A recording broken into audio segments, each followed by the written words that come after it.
بسم اللہ الرحمن الرحیم۔ جب سے انسانیت چلی اب تک ظلم و جور جاری ہے، بڑی بڑی قتل و غارت ظلم ہوئے، حتیٰ کربلا واقع ہوئی، ائمہ شہید ہوئے۔ آج بھی لوگ پریشان ہیں کہ آج بھی ظلم تھما نہیں ہے، حتیٰ کہ فلڈ سیلاب آیا تو لوگوں کو پانی میں لوٹے ہوئے لوگوں کو پھر لوٹا گیا۔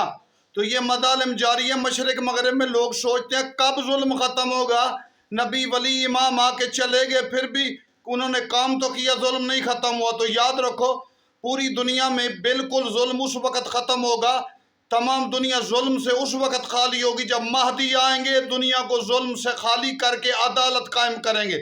لہذا مشرق مغرب کے جتنے مسائل بھی ہیں یہ عدالت کے نہ ہونے کی وجہ سے ہیں۔ لوگ چاہتے ہیں عدالت چاہتی ہے، لوگ چاہتے ہیں کہ عدالت قائم ہو۔ عدالت اس وقت ہوگی جب مہدی آئیں گے۔ مشرق مغرب کے دکھ ظلم اس وقت ختم ہوں گے جب مہدی آئیں گے۔